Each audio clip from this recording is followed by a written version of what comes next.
اللهم صل على محمد وعلى آل محمد كما صليت على إبراهيم وعلى آل إبراهيم إنك حميد مجيد.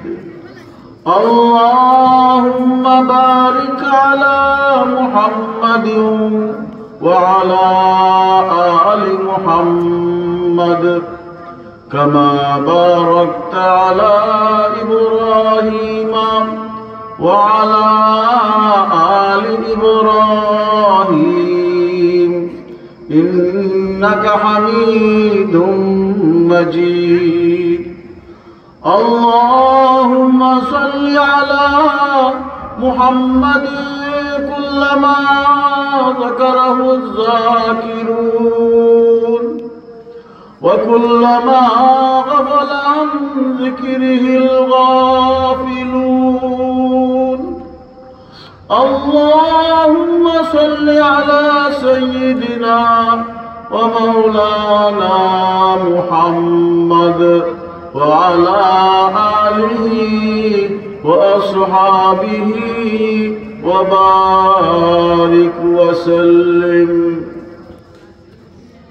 أما بعد، فأعوذ بالله من الشيطان الرجيم. بسم الله الرحمن الرحيم. اقرأ باسم ربك الذي خلق، خلق الإنسان من علق. اقرأ وربك الأكرم الذي علم بالقلم، علم الإنسان ما لم يعلم. صدق الله العظيم. بارك الله لنا ولكم في القرآن العظيم ونفعنا وإياكم بالآيات والذكر الحكيم.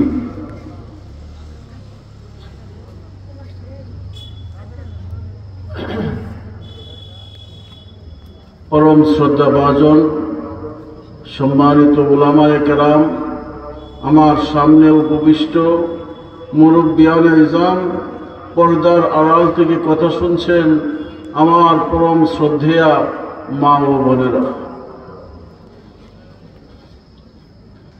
ওয়াজ মাহফিল মাদ্রাসার পক্ষ থেকে, এলাকার পক্ষ থেকে ওয়াজ মাহফিলের ব্যবস্থা করা হয়। কেন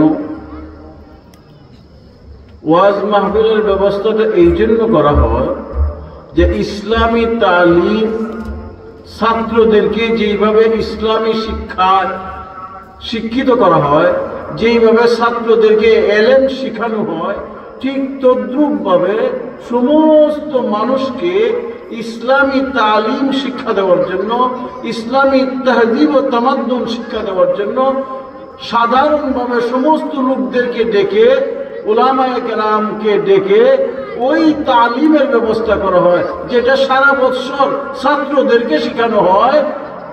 সারা বৎসর ছাত্রদেরকে যে এলেম শেখানো হয়, ঠিক এইরকম ভাবেই সমস্ত লোকদেরকে দ্বীনের এলেম শেখানোর জন্য, দ্বীন শেখানোর জন্য এই ওয়াজের ব্যবস্থাটা করা হয়।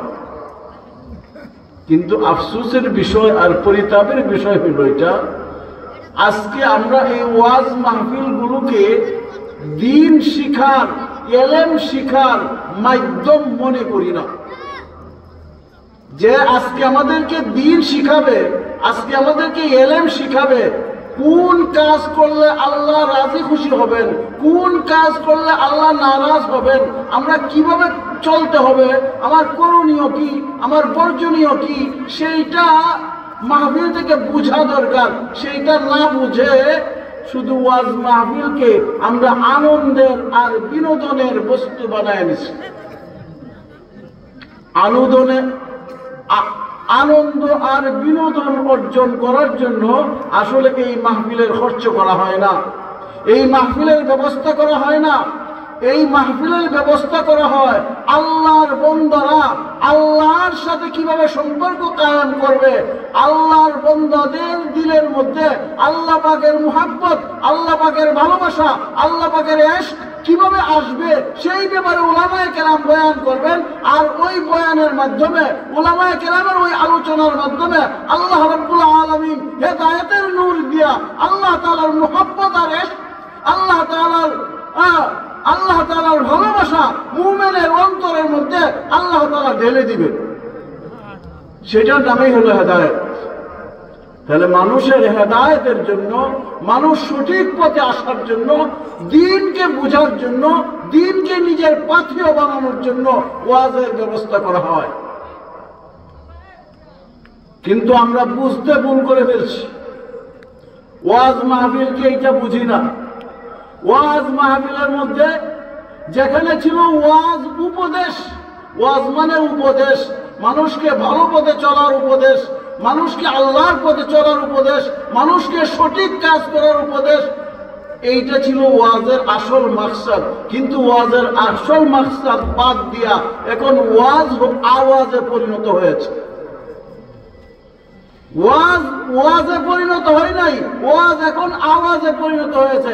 আমার আওয়াজ যদি ভালো লাগে তো শ্রোতাবৃন্দরা বসে, আমার আওয়াজ যদি ভালো না লাগে তো শ্রোতাবৃন্দরা বসে না, আমার কথা শুনে না। ওয়াজ আর আমাদের সমাজের মধ্যে কাজেও লাগে না। কারণ একটাই, কারণ আমার ওয়াজ তো ওয়াজ না, আমার ওয়াজ হয়ে গেছে আওয়াজ।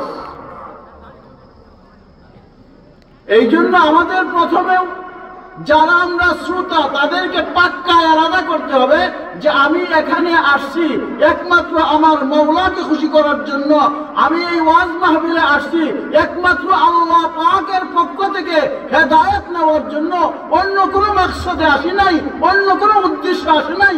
আমি এখানে কানের মজা নেওয়ার জন্য আসি নাই, আমার মনের আনন্দ নেওয়ার জন্য আসি নাই, বিনোদন করার জন্য এখানে আসি নাই। এখানে আমি আসছি আল্লাহ পাকের পক্ষ থেকে হেদায়েতের নূর আমার দিলের মধ্যে যেন আসে। কাজেই হেদায়েতের নূর নেওয়ার জন্য, আল্লাহর মহব্বত নেওয়ার জন্য, জান্নাতের পথ পাওয়ার জন্য, আসল সঠিক রাস্তাটা পাওয়ার জন্য আমি ওয়াজ মাহফিলে আসছি। কাজেই প্রিয় হাজিরিন, আমরা ওয়াজ মাহফিলে বসবো প্রথমে আল্লাহ পাকের মহব্বত নিয়ে, আল্লাহকে ভালোবেসে মহব্বত নিয়ে বসবো। দ্বিতীয় নম্বর, ওয়াজ মাহফিলে যখন যাব তখন আমাদের ধ্যান, আমাদের খেয়াল থাকবে যে যিনি কথা বলছেন উনি নাইবে নবী, ওয়ারাসাতুল আম্বিয়া, নবী আলাইহিমুস সালাতু ওয়াস সালাম যেই চেয়ারে বসে কথা বলতেন, যেই জায়গায় বলে উম্মতকে উপদেশ দিতেন, এই নাইবে নবীরা উলামায়ে কেরাম তারা আমাদেরকে নবীর যে দায়িত্ব ছিল সেই দায়িত্বটা পালন করতেছে। কাজেই নবীদের প্রতি যেরকম সম্মান ছিল, নবীদের প্রতি যেরকম মহব্বত ছিল, এইরকম মহব্বত নিয়া, ভালোবাসা নিয়া, আন্তরিকতা নিয়া ওই উলামায়ে কেরামের কথা শুনবো, তাহলেই আল্লাহ পাকের পক্ষ থেকে হেদায়েত আসবে। প্রিয় হাজিরিন, আমরা আল্লাহর দিকে তাকায়া থাকবো। হেদায়েতের মালিক কে? বলেন, হেদায়েতের মালিক কে? আল্লাহ। হেদায়েতের মালিক কে? আল্লাহ। কে বলতেছে এটা দেখার বিষয় না, হেদায়েত দেওয়ার মালিক আল্লাহ। প্যারে হাবিব সরকারে দু আলম হযরত মুহাম্মদুর রাসূলুল্লাহ সাল্লাল্লাহু আলাইহি ওয়াসাল্লাম ওয়াজ করেন, আবু জাহেলকে ওয়াজ করেছেন, কিন্তু তার কপালে হেদায়েত জুটে নাই। আবু তালেব রাসূলের চাচা, তাকে ওয়াজ করেছেন, তাকে হেদায়েতের কথা বলছেন, ঈমানের কথা বলছেন, কিন্তু তার কপালেও ঈমান জুটে নাই। জুটছে? আবু তালেব ঈমান আনতে পারছে? আবু জাহেল ঈমান আনতে পারছে? অর্থের কোনো অভাব ছিল না, সম্পদের কোনো অভাব ছিল না, ক্ষমতার অভাব ছিল না, নেতাগিরির অভাব ছিল না, বুদ্ধির কোনো অভাব ছিল না। এরপরেও আবু জাহেলের কপালে হেদায়েত আসে নাই, আবু লাহাবের কপালে হেদায়েত আসে নাই, আবু তালেবের কপালে হেদায়েত আসে নাই, উমাইয়া ইবনে খালাফের কপালে হেদায়েত আসে নাই, উতবার কপালে, সাইবার কপালে হেদায়েত আসে নাই। কেন? নবী ওয়াজ করছে, নবী বুঝাইছে, আল্লাহর নবী প্রিয় নবী, আখির নবী মুহাম্মদুর রাসূলুল্লাহ সাল্লাল্লাহু আলাইহি ওয়াসাল্লাম বুঝাইছেন, এরপরেও তাদের কপালে ঈমান নসিব হয় নাই, হেদায়েত নসিব হয় নাই। কেন? কারণ তাদের মধ্যে মুহাম্মদুর রাসূলুল্লাহর প্রতি আগ্রহ ছিল না, তাদের মধ্যে মুহাম্মদুর রাসূলুল্লাহর প্রতি মোহাব্বত ছিল না, ভালোবাসা ছিল না, রাসূলের প্রতি আকর্ষণ ছিল না, রাসূলের কথা মনোযোগ দিয়ে শুনে নাই, দিলের কান দিয়ে শুনে নাই, এক কানে শুনছে আর এক কান দিয়ে বাহির করে দিছে। রাসূলুল্লাহর কথা ভালোভাবে শুনে নাই, ভালোভাবে বুঝতে চেষ্টা করে নাই। এই জন্য তলব না থাকার কারণে, আগ্রহ না থাকার কারণে আল্লাহ পাক তাদেরকে হেদায়েত দেয় নাই। তো যারা আগ্রহের সাথে শুনছে, যারা নবীর কথা মুহাব্বত দিয়ে শুনছে, যারা নবীর কথা আগ্রহের সাথে শুনছে, আল্লাহ রাব্বুল আলামিন তাদেরকে হেদায়েত দিবেন, তাদেরকে দামি বানাইছেন। আল্লাহ পাক নিজেই তাদেরকে রাদিয়াল্লাহু আনহুম ওয়া রাদু আন এই কথা বলে কোরআনে কারীমের মধ্যে ঘোষণা দেয়া দিয়েছে। অর্থাৎ তারা সবচাইতে দামি হয়ে গেছে, সবচাইতে শ্রেষ্ঠ হয়ে গেছে সাহাবায়ে কেরাম। তাদের আগ্রহের সাথে নবীর কথাগুলো শোনার কারণে আল্লাহ পাক তাদেরকে হেদায়েত দিয়েছে। যাই হোক, আমি আর ওইদিকে যাব না। আমি আপনাদের সামনে কোরআনে কারীমের আয়াত থেকে কয়েকটি আয়াত তেলাওয়াত করেছি। আপনারা সবাই জানেন এই আয়াতগুলো 30 পারার সূরা আলাক, মানে আম পারার একটা সূরা। ওই সূরার প্রথমের 6টা আয়াত আপনাদের সামনে আমি তেলাওয়াত করেছি। ইকরা বিসমি রাব্বিকাল্লাযী খলাক, এখান থেকে 6টি আয়াত আমি তেলাওয়াত করেছি। প্রথম নম্বর আমার কথা হইল, এই তেলাওয়াতকৃত আয়াতগুলো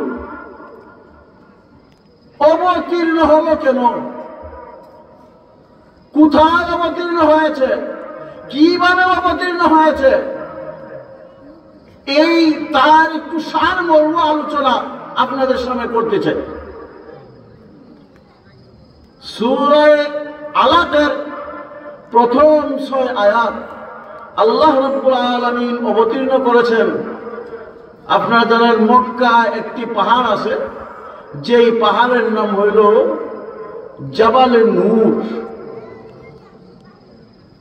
ওই জাবালে নূরের একটা গুহা আছে একবারে পাহাড়ের চূড়ায়,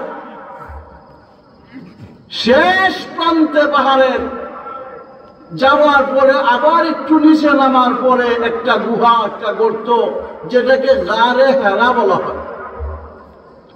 পাহাড়ের চূড়ায় গারে হেরাতে সর্বপ্রথম আল্লাহ পাক নবী মুহাম্মদুর রাসূলুল্লাহ সাল্লাল্লাহু আলাইহি ওয়াসাল্লামের উপর ওহীর সূচনা করেছেন, ওহীর বার্তা প্রেরণ করেছেন। যে আয়াতটি আপনাদের সামনে আমি সেই আয়াতগুলো তেলাওয়াত করেছি।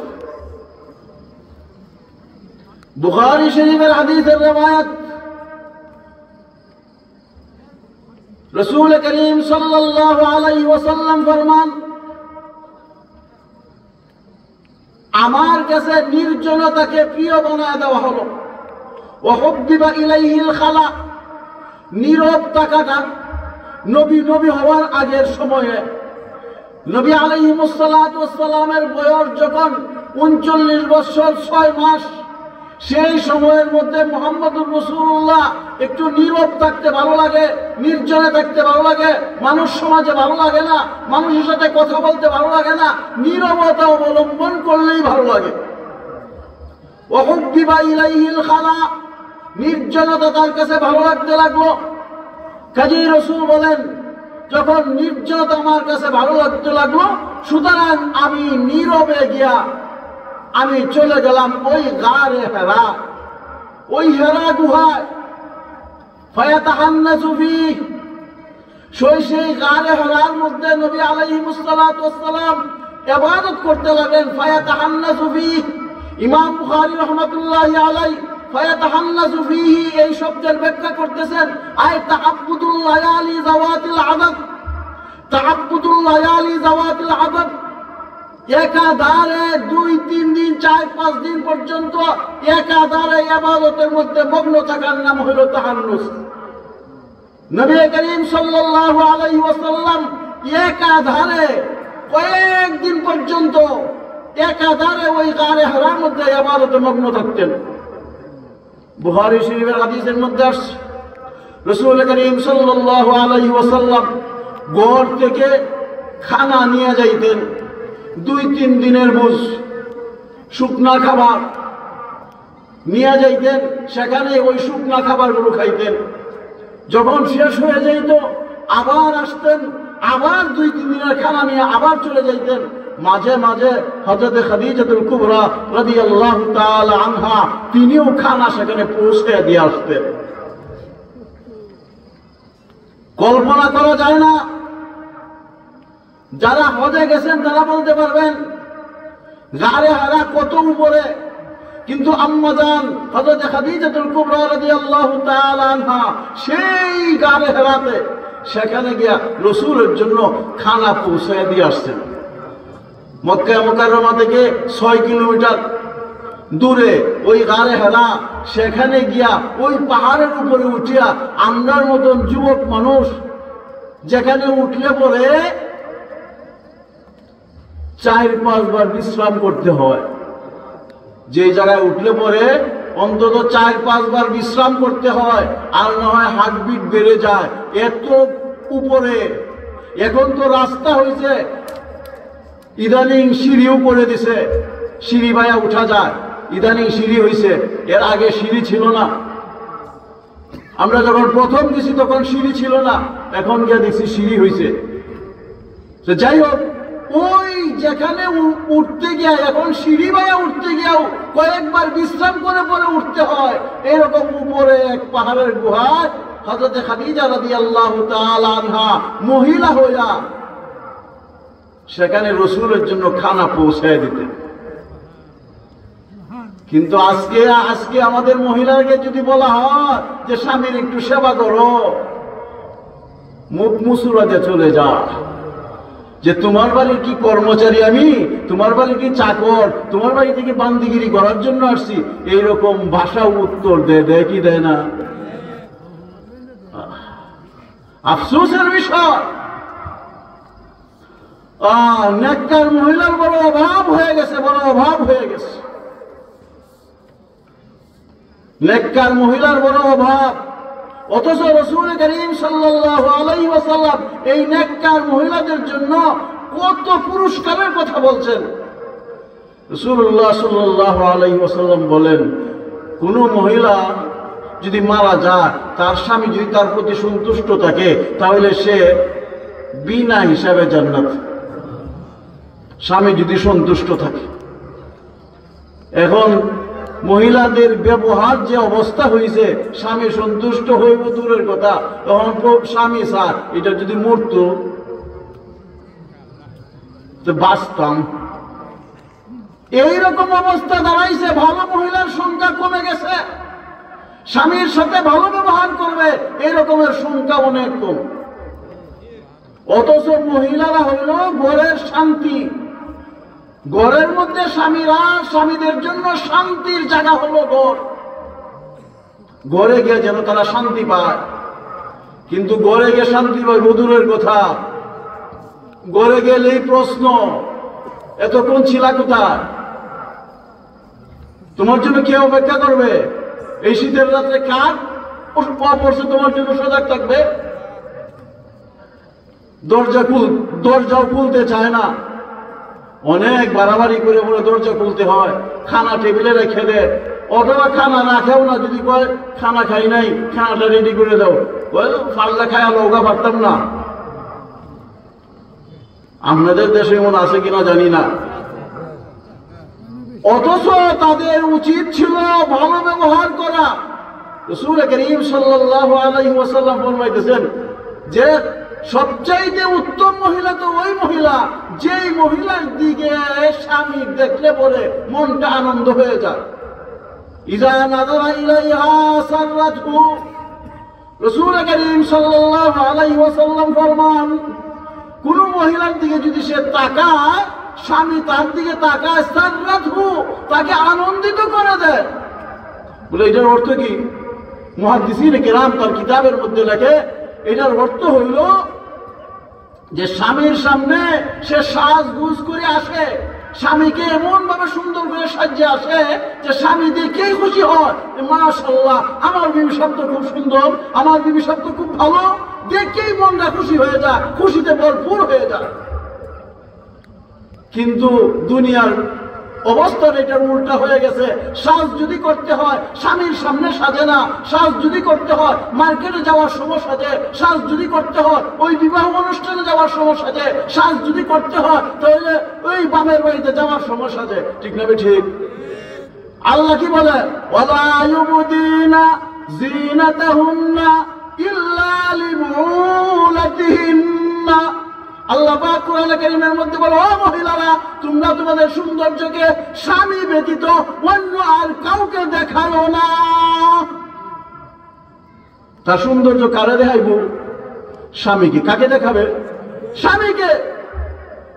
ইল্লা লিবুলাতিহিন্না, একমাত্র তার সৌন্দর্য, তার সাজা, তার অলংকার পরা, তার লিপস্টিক লাগানো, তার পাউডার লাগানো, তার স্নো লাগানো, তার ক্রিম লাগানো, সমস্ত সাজগোজ করবে স্বামীর সামনে। কার সামনে করবে? স্বামীর সামনে। কিন্তু করে কার সামনে? বাজারে। হায় হায়, আফসোস আফসোস। মানুষ ভালো হবে কোথায়? শান্তি পাবে কোথায়? এই জন্য মহিলাদের জন্য উচিত স্বামীদের সামনে সুসজ্জিত হয়ে আসা, স্বামীদের সামনে আনন্দ চিত্তে আসা। এখন স্বামীর সামনে আইসে মুখটারে ফুলাইয়া বেজার হইয়া কথাই কয় না, রাগ করে আইসে, বলেন তো স্বামীর মনটা খুশি হবে না বেজার হবে? আল্লাহ রাসূল কয়, তোমাকে দেখার পর স্বামী যেন খুশি হয়ে যায়। তুমি এমন ভাবে আসো স্বামীর সামনে যে তোমাকে দেখার পরে সে যেন খুশি হয়ে যায়। ইযা নাযারা ইলাইহা সাররাতহু, যখনই তোমার দিকে তাকায় তখন তার মনটা আনন্দে ভরে যায়। কিন্তু এই আনন্দ নাই, কথাই কয় না, ফুটলে তাই রাগ হয়ে থাকে।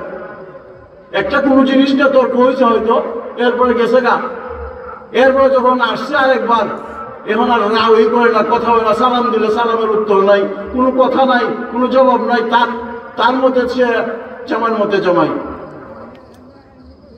এইটার নাম ভালো মেয়ে না, ভালো মহিলা না। তাহলে ভালো মহিলাকে যে নাকি স্বামীর সামনে সুসজ্জিত হয়ে আসে, অথবা এরকম ভাবে আনন্দ সাথে আসে যে স্বামী দেখে খুশি হয়ে যায়, আসলেই পরে এরকম ভাবে স্বামীকে সালাম দেয়, জিজ্ঞাসা আসসালামু আলাইকুম ওয়া রাহমাতুল্লাহ, স্বামী রেখে ও সালাম দেখো, হ্যাঁ এই ঠান্ডার মধ্যে আসছেন, এত কষ্ট করে আসছেন, হ্যাঁ ওয়াজ শুনে আসছেন, আপনার হাত পায়ে ঠান্ডা লেগে গেছে, আসেন একটু সরিষার তেল মেখে দেই। এরপরে যদি আপনাকে পায়ের মধ্যে একটু সরিষার তেল মেখে দেয়, মাথার মধ্যে একটু সরিষার তেল মেখে দেয়, বলেন তো আপনার মনটা খুশি হবে না বেজার হবে? তাহলে খুশি হবে। তাহলে যদি মহিলারা আজকে স্বামীদের সাথে এরকম আচরণ করতো, এরকম ব্যবহার করতো, এই ঘরের মধ্যে সুখ আইতো না অশান্তি আইতো? সুখ আসতো। আর যেই ঘরের মধ্যে স্বামী স্ত্রীর মধ্যে ঝগড়া নাই, যেই ঘরের মধ্যে স্বামী স্ত্রীর মধ্যে মহব্বত থাকবে, যেই ঘরের মধ্যে স্বামী স্ত্রীর মধ্যে আনন্দ থাকবে, আল্লাহ পাকের রহমত ওই ঘরের মধ্যে নাযিল হতে থাকবে। ওই ঘরের মধ্যে আল্লাহ পাকের রহমত নাযিল হবে, আল্লাহ পাকের বরকত নাযিল হবে। আর যেই ঘরের মধ্যে ঝগড়া ফাসাদ থাকে, এই ঘরের মধ্যে আল্লাহর রহমত থাকে না, বরকত থাকে না, কাজেই অভাব দেখাবে। আমি তো প্রায় জায়গায় বলে থাকি, প্রায় সময় একটা কথা বলে থাকি যে মহিলাদের অসুখ থাকে কেন? বেশিরভাগ মহিলারা অসুস্থ থাকে, প্রায় মহিলারা বিভিন্ন ধরনের রোগে আক্রান্ত হয়ে যায়। কেন জানেন? কারণ হাদিসের মধ্যে আসছে, রাসূল করিম সাল্লাল্লাহু আলাইহি ওয়াসাল্লাম ফরমান, কোন মহিলাকে যদি তার স্বামী তার দিকে আহ্বান করে, কোন মহিলাকে যদি তার স্বামী তার দিকে আহ্বান করে যে আসো, এরপরে মহিলা যদি না আসে, গুসা হয়ে অন্যদিকে থাকে, স্বামী রাগান্বিত হয়ে থাকে, তো আল্লাহ রাসূল ফরমান লানাতুল মালাইকা, ফেরেশতারা তার উপরে লানত দিতে থাকে, অভিশাপ দিতে থাকে। হাত্তা তুসবিহা, সকাল পর্যন্ত, অথবা অন্য রিওয়ায়াত আছে যতক্ষণ পর্যন্ত স্বামী খুশি না হয় এতক্ষণ পর্যন্তই আকাশের ফেরেশতারা তাদের প্রতি অভিশাপ দিতে থাকে। আর অভিশাপ যদি দেয়, অভিশাপ অর্থ কি? লানত অর্থ কি? লানত অর্থ হলো আল-বুদু মিনার রহমা, আল্লাহ পাকের রহমত থেকে দূরে থাকা। তাহলে ওই মহিলার প্রতি আল্লাহর রহমত থাকে না, মানে আল্লাহর গজব আইয়ে। আল্লাহর রহমত যখন থাকে না, আল্লাহর গজব আসে। আর এই গজবের কারণে বিভিন্ন ধরনের রোগ বালাই আয়া ধরে। এই জন্য মহিলাদের জন্য উচিত, যতই কষ্ট হোক না কেন, যতই খারাপ লাগুক না কেন, স্বামী যদি কোনো কথা বলে স্বামীর কথা মানিয়ে নেওয়া, তাহলে ওই ঘরের মধ্যে শান্তি আসবে, আল্লাহর রহমত থাকবে, আল্লাহর লানত থেকে বাঁচতে পারবে। কাজেই প্রিয় হাজরিন, আমি কথা ওই দিকে যাব না। আমি কথাটা বোঝাইতে চাইছিলাম যে হযরত খাদিজাতুল কুবরা রাদিয়াল্লাহু তাআলা আনহা রাসূলের জন্য ওই জায়গায় খানা নিয়ে যাইতেন। শুধু তাই না, হযরত খাদিজা রাদিয়াল্লাহু তাআলা আনহা রাসূল যখন বাইরে যাইতেন, হযরত খাদিজা রাদিয়াল্লাহু তাআলা আনহা দরজায় বসে থাকতেন যতক্ষণ পর্যন্ত রাসূল করিম সাল্লাল্লাহু আলাইহি ওয়াসাল্লাম ঘরে না বেরিয়ে আসতেন, এতক্ষণ পর্যন্ত দরজা ছেড়ে কোনোদিন কোথাও যায় নাই। আল্লাহ রাসূল একদিন হযরত খাদিজাকে বলতেছেন, হে খাদিজা, কি ব্যাপার? আমি যখনই দরজাটা টুকা দেই তুমি দরজা খুলে দাও, সাথে সাথে দরজাটা খুলে দাও, ব্যাপার কি? যখনই দরজাটা টুকা দেই তখনই তুমি দরজা খুলে দাও, ব্যাপারটা কি? তুমি কি দরজায় বসে থাকো আমার জন্য? তো হযরত খাদিজাতুল কুবরা রাদিয়াল্লাহু তাআলা আনহা বলেন, ইয়া রাসূলুল্লাহ, ইয়া সাইয়্যিদি, ও আমার সর্দার, আপনি যখনই চলে যান তখনই আমি চিন্তা করতে থাকি যে আল্লাহ রাসূল সাল্লাল্লাহু আলাইহি ওয়াসাল্লাম বাহিরে গেছেন, শত্রু ভরা, চতুর্দিকে আপনার শত্রু। কোনদিন যদি আপনি দৌড়ায় আসেন আর আমার দরওয়াজাটা খুলতে যদি বিলম্ব হয় আর আপনার উপরে কোনো আঘাত হয়ে যায়, আমি আল্লাহর কাছে কি জবাব দিব? ইয়া রাসূলুল্লাহ, এই জন্য আপনি যাওয়ার পর থেকে আমি দরজা ছেড়ে আর অন্য কোথাও যাই না, আমি দরজায় বসে থাকি। এইরকম মহিলা পাওয়া খুব কঠিন ব্যাপার। কাজী হযরত খাদিজাতুল কুবরা রাদিয়াল্লাহু তাআলা আনহা রাসূলের জন্য সেখানে খানা নিয়ে যাইতেন। যে রাসূল সাল্লাল্লাহু আলাইহি ওয়াসাল্লাম ওই গারে হারা সেখানে ইবাদতে মগ্ন থাকতেন, 24 ঘন্টা ইবাদতে মগ্ন থাকতেন। তো 6 মাস পর্যন্ত সেখানে ইবাদত করেন। ইবাদত করতে করতে করতে করতে যখন রাসূলের বয়স 40 পরিণত হলো, রাসূলের বয়স যখন 40 হইল, এইদিকে রাসূল সাল্লাল্লাহু আলাইহি ওয়াসাল্লামের বয়স 40, 17ই রমজান রাসূল করিম সাল্লাল্লাহু আলাইহি ওয়াসাল্লামের কাছে হযরত জিবরাইল আমিন আলাইহিস সালাতু ওয়াস সালাম ওই গারে হিরাতে অবতীর্ণ হইলেন। রাসূল করিম সাল্লাল্লাহু আলাইহি ওয়াসাল্লামের কাছে ওই গারে হিরায় অবতীর্ণ হইলেন। আয়েশা রাসূলকে কি বললেন? ইকরা। কি বললেন? ইকরা, পড়েন। তো রাসূলুল্লাহ সাল্লাল্লাহু আলাইহি ওয়াসাল্লাম কি উত্তর দিলেন? মা আনা বিকারি, আমি তো লেখাপড়া জানি না। মা আনা বিকারি, আমি তো পড়নেওয়ালা না। রাসূল সাল্লাল্লাহু আলাইহি ওয়াসাল্লাম বলেন, ফাগাত্তানি হাত্তা বালাগা মিন্নিল জুহুদ, আমাকে ওই লোকটা এরকম ভাবে বুকের সাথে জড়ায়া চাপ দিল যে আমার জানটা যেন বাহির হয়ে যাইতেছে।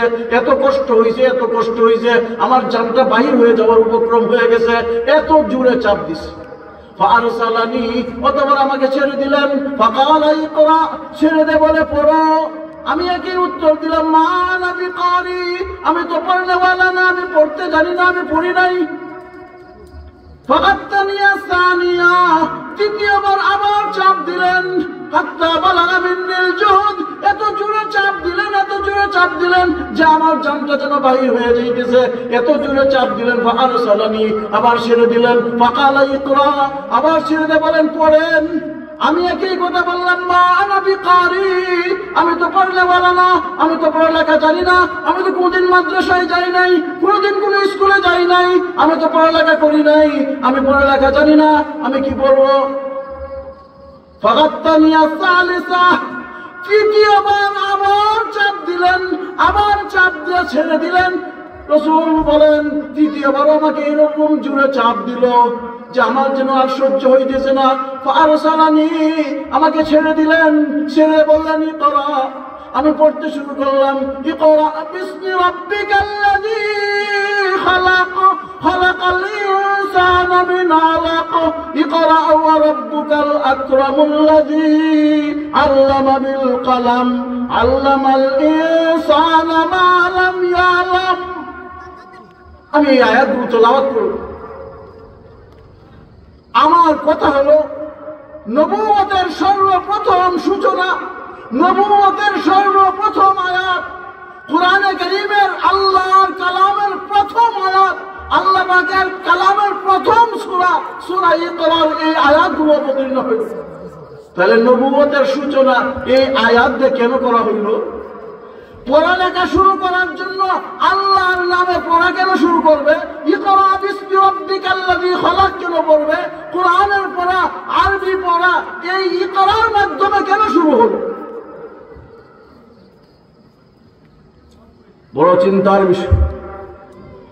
আল্লাহ তাআলা মানুষকে মানুষ বানানোর জন্য, মানুষকে মানুষত্ব শেখানোর জন্য, মানুষকে আল্লাহর পরিচয় দেওয়ার জন্য আল্লাহ পাক সমস্ত মানুষদেরকে লক্ষ্য করে বললেন যে দেখো, একমাত্র রবের নামের পড়া যদি পড়তে পারো তাহলে এই মাওলাকে চিনতে পারবা, আল্লাহকে চিনতে পারবা, আল্লাহ রসুলকে চিনতে পারবা, সমস্ত কিছু ঠিক হবে। তোমাদের চলাফেরা, উঠা বসা সব ঠিক থাকবে যদি আল্লাহর নামের পড়া পড়ো। আর যদি আল্লাহর নামের পড়া না পড়ো তাহলে রবের পরিচয় পাইবা না। এই জন্য রবের পরিচয় পাওয়ার জন্য সর্বপ্রথম পড়া হইল আল্লাহর নামের পড়া। এই জন্য আমাদের মাদারেসগুলোতে, আমাদের মাদ্রাসাগুলোতে কি পড়ানো হয়? সর্বপ্রথম একটা বাচ্চাকে পড়ানো হয় আলিফ, বা, তা, সা, জিম, হা, খা, দাল, এই অক্ষরগুলো সর্বপ্রথম পড়ানো, ঠিক না? ঠিক এটি বলে না? সর্বপ্রথম পড়ানো হয় আলিফ। আলিফে কি বলে? আলিফ এই একটা অক্ষর, এই আলিফ একটা অক্ষরে আল্লাহর পরিচয় দেয়। আলিফ কয় আল্লাহ। কোরআনে কারীমের মধ্যে আল্লাহ পাক আল্লাহর পরিচয় দেয়, আল্লাহু লা ইলাহা ইল্লা হুয়াল হাইয়ুল কাইয়্যুম লা তাখুযুহু সিনাতুন ওয়া লা নাওম লাহু মা ফিস সামাওয়াতি ওয়া মা ফিল আরদ মান যাল্লাযী ইয়াশফাউ ইনদাহু ইল্লা বিইذনিহি ইয়ালামু মা বাইনা আইদিহিম ওয়া মা খালফাহুম ولا يحيطون بشيء من علمه إلا بما شاء وسع كرسيه السماوات والأرض ولا يؤوده حفظهما وهو العلي العظيم. কার পরিচয়? আল্লাহর পরিচয়। আল্লাহর পরিচয় দিতেছে আল্লাহু লা ইলাহা ইল্লা হু, যে আল্লাহ ছাড়া কোনো মাবুদ নাই, আল্লাহ ছাড়া কোনো মালিক নাই, আল্লাহ ছাড়া কোনো রব নাই, আল্লাহ ছাড়া আর কেউ নাই। লা ইলাহা ইল্লাহু, লা ইলাহা ইল্লাহু, আল্লাহ ছাড়া আর কেউ নাই। আল্লাহ ছাড়া কোনো মাবুদ নাই, আল্লাহ ছাড়া কোনো মাসজুদ নাই, আল্লাহ ছাড়া কোনো রাজ্জাক নাই, আল্লাহ ছাড়া বিপদ থেকে উদ্ধার করনেওয়ালা কেউই নাই। লা মাবুদা ইল্লাল্লাহ, লা মাকসুদা ইল্লাল্লাহ, লা মাসজুদা ইল্লাল্লাহ। আল্লাহ ছাড়া কোনো মাবুদ নাই, ঠিক না বেটি?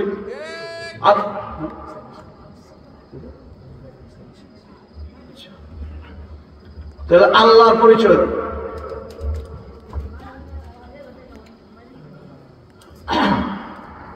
আলিফে কার পরিচয় দেয়? আল্লাহর পরিচয়। আরো কি শিখায় আলিফে? ঈমান শিখায়। আলিফে কি শিখায়? ঈমান। আলিফের মধ্যে ঈমান আছে। আলিফের মধ্যে কি আছে? ঈমান আছে। ঈমানই হলো লা ইলাহা ইল্লাল্লাহ মুহাম্মাদুর রাসূলুল্লাহ। এই দুটো অংশের নাম কি? ঈমান। তাহলে আলিফে ঈমান শিখায়, আরো কি শিখায় আলিফে? আলিফে ইখলাস শিখায়, যে আমি যা কিছু করব আল্লাহর সন্তুষ্টির জন্য করব। আমি ওয়াজ মাহফিলে আসবো তো আল্লাহর সন্তুষ্টির জন্য আসবো। আমি নামাজ পড়বো তো আল্লাহর সন্তুষ্টির জন্য নামাজ পড়বো। আমি দান খয়রাত করব তো আল্লাহর সন্তুষ্টির জন্য দান খয়রাত করব। আলিফে ইখলাস শিখা। আর কি শিখা? বলে আলিফে আখলাক শিখা। বলে আমার আখলাককে নবীর আখলাকে রঙিন বানাইবো, আমার আখলাককে নবীর সিরাতের সাথে, নবীর আখলাকের সাথে মিলাইবো। যদি আমার আখলাককে নবীর আখলাকের সাথে মিলাইতে পারি, তাহলেই আমি খাঁটি মুসলমান। তাহলে এক আলিফে আমাকে আল্লাহর পরিচয় দেয়, এক আলিফে আমাকে ঈমান শিখায়, এক আলিফে আমাকে ইখলাস শিখায়, এক আলিফে আমাকে আখলাক শিখায়।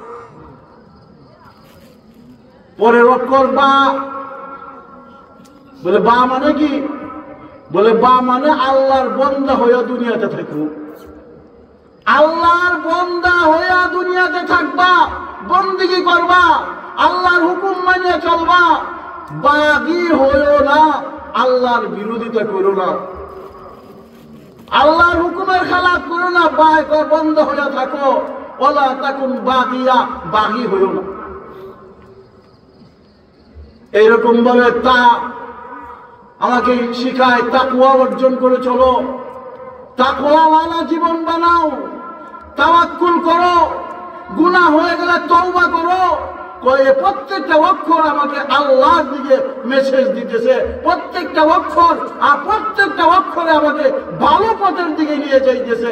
এই জন্য আলিফ বা তা তা পড়ায়া মানুষকে ঈমান ওয়ালা বানায় দেয়, আল্লাহ ওয়ালা বানায় দেয়, বুজুর্গ বানায় দেয়, জান্নাতের পথিক বানায় দেয়, শেষ পর্যন্ত জান্নাত পর্যন্ত পৌঁছায়া দেয়। এই জন্য প্রিয় হাজিরিন, আমরা আমাদের ছাত্রদেরকে, আমাদের ছেলে মেয়েদেরকে মাদ্রাসায় পড়াবো।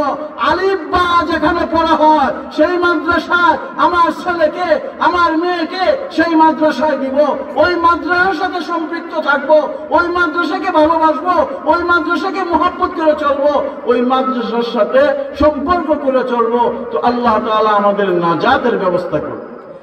যে আল্লাহ তাআলা আমাদেরকে কথাগুলো বুঝার, আমল করার তৌফিক দান করুক। আমিন। ওয়া আখিরু দাওয়ানা আলহামদুলিল্লাহি রাব্বিল আলামিন। আরো অনেক উলামায়ে কেরাম আসছেন, ওনারা বয়ান করবেন। এই জন্য আমরা কেউই উঠাউঠি না করি। হযরত উলামায়ে কেরাম আসছেন বহু দূর থেকে, ওনারা বয়ান করবেন। আমি আগেই বলছি, উলামায়ে কেরামের কথা মুহাব্বতের সাথে শুনবো, দিলের কান দিয়ে শুনবো, আমলের নিয়তে শুনবো। অনেক উলামায়ে কেরাম আসছেন, কাজে ওনারা বয়ান করবেন। আল্লাহ পাক আমাদেরকে বুঝার তৌফিক দান করুন। মাশাআল্লাহ, জাযাকাল্লাহু তাআলা। হযরত খুব গুরুত্বপূর্ণ আলোচনা করতেছিলেন, সময়ের সংক্ষিপ্ততার কারণে ওনার আলোচনা দীর্ঘায়িত করতে